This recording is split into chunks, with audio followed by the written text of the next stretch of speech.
முக்கிய செய்தி. கொடநாடு வழக்கில் முன்னாள் முதலமைச்சர் ஜெயலலிதாவின் முதன்மை பாதுகாப்பு அதிகாரியாக இருந்த வீரபெருமாள் நேரில் ஆஜராகியிருக்கிறார். இதுகுறித்த விவரங்களுடன் இணைகிறார் நமது செய்தியாளர் மாரியப்பன். மாரியப்பன், முழு விவரங்கள் என்ன, பதிவு செய்யுங்கள்.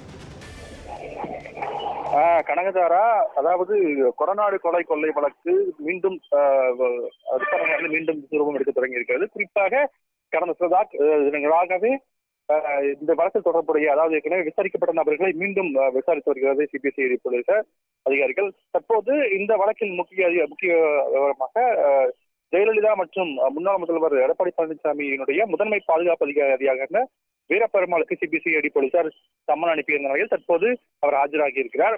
அதாவது தற்போது இந்த கொடநாடு கொலை வழக்கு விசாரணையை சிபிசிஐடி தீவிரப்படுத்தி சூழ்நிலையில் கொடநாடு எஸ்டேட் மேலாளர் நடராஜனிடம் சிபிசிஐடி அதிகாரிகள் விசாரணை மேற்கொண்டனர். அப்போது கடந்த ஜனவரி 19ஆம் தேதி சசிகலா கொடநாடு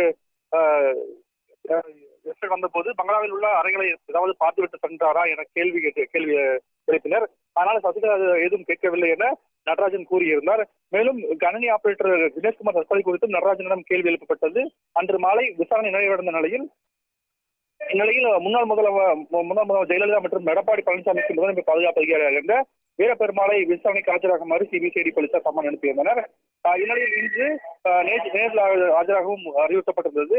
அதே போல அப்போதைய பாதுகாப்பு பிரிவு அதிகாரியாக இருந்த கனகராஜ் பிரிவு ஆய்வாளராக இருந்த அவர் கனகராஜ் இறுதியாக விபத்தில் உயிரிழந்த ஜெயலலிதாவின் கார் ஓட்டுநர் கனகராஜுக்கு குறுஞ்செய்தி அனுப்பியது தொடர்பாகவும் அவர் தனது செல்போனை இதுவரை ஒப்படைக்காதது குறித்து உயர் அதிகாரியாக இருந்த வீரபெருமாளிடம் விசாரணை மேற்கொள்ள உள்ளதாக கூறப்பட்டிருந்தது. இந்த நிலையில் இன்று காலை முன்னாள் முதலமைச்சர் ஜெயலலிதாவின் முதன்மை பாதுகாப்பு அலுவலராக இருந்த வீரபெருமாள் கோவை காந்திபுரம் பகுதியில் கூடிய சிபிசிஐடி அலுவலகத்தில் விசாரணைக்கு ஆஜராகி இருக்கிறார். அவருடன் தற்போது விசாரணை தொடங்கி நடைபெற்று வருகிறது. விவரங்களை வழங்கியமைக்கு நன்றி மாரியப்பன்.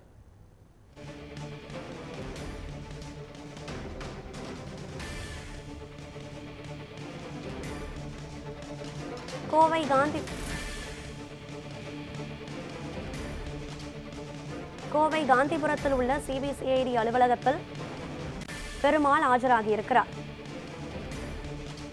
சிபிசிஐடி சம்மன் அனுப்பியிருந்த நிலையில் ஜெயலலிதாவின் முதன்மை பாதுகாப்பு அதிகாரி பெருமாள் நேரில் ஆஜராகியிருக்கிறார். கொடநாடு வழக்கில் முன்னாள் முதலமைச்சர் ஜெயலலிதாவின் முதன்மை பாதுகாப்பு அதிகாரியாக இருந்த வீரபெருமாள் நேரில் ஆஜராகியிருக்கிறார்.